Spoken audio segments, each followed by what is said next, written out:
It is wedding season, and this morning we are talking wedding debt.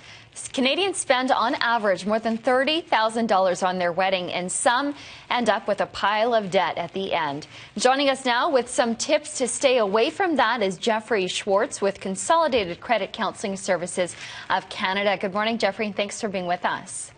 Pleasure. Good morning, Sonia. All right. Of course, everyone loves to celebrate and have the wedding of their dreams, but they're often left with that big bill at the end. Do you have some tips before people go into wedding planning, what they should keep in mind?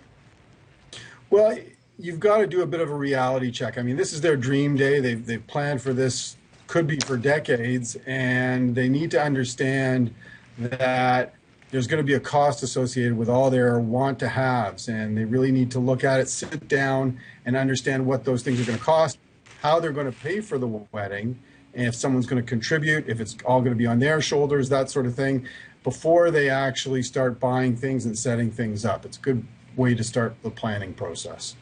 And what about if you're already in the process, your wedding is already coming up, things have already been reserved or paid for, and you realize that things are getting out of control. Is there anything you can do at that point?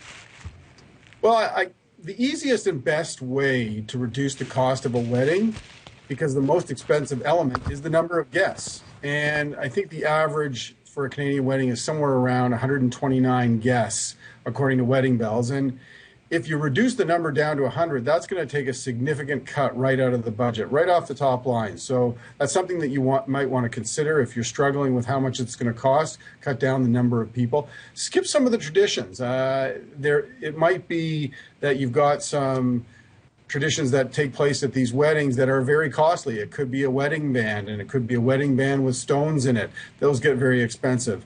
If you haven't sent out the invitations, consider e-invitations, because printing them can be very costly as well. The other thing that people are doing more and more of, maybe you have a particular talent, but maybe even some of your closest friends, some of them in the wedding party have a particular talent, whether it's photography, whether it's floral, whether it's baking, and they can help contribute so that you can cut down the costs associated with that wedding. Interesting. Yeah, that's a great way to look around you and see the resources that you might already have that you don't have to pay for. That's right. That's right. I mean, it would be better if you had some time before you've planned the wedding to be able to perhaps push the wedding off until you've saved enough so that you don't have to go into debt. Think about maybe having the wedding off season. I think something like 25% of the weddings occur in August. So maybe there's another off month. Maybe it doesn't have to be on a Saturday or a Sunday. Maybe it can be a Thursday, something along those lines. These are definitely ways that you're not competing with the people who want to have it on that particular day or that time of the year, which drives the cost up. So if you want to do a little bit off of what everybody else is doing, that's an obvious way to start saving some money. And I'm also hearing a lot about, couples deciding to have their wedding midweek or, not on a Saturday or a Sunday, maybe on a Friday or even a Wednesday.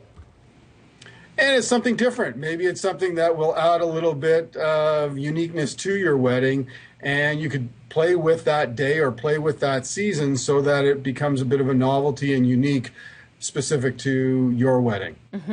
Now, sorry, go ahead. And save you money along the way. Exactly, because it really does come down to that. I mean, is there, kind of a threshold that people should, or a ratio maybe that people should consider when trying to decide how much money they're going to spend on their wedding?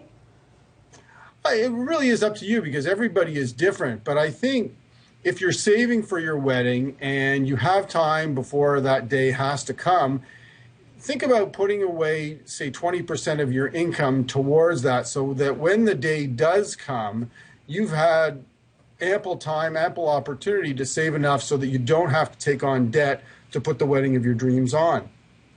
Some people say, well, I got to have it at this particular month and this particular day, but the reality is you don't. You can push it off, and until you've saved enough money and you're in a financial position to afford the wedding, that might be the way to go. But the reality is you really don't want to start off your happy marriage with a whole pile of debt from your wedding day if you can avoid it at all. Absolutely not. All right, Jeffrey, thank you so much for being with us today. You're welcome.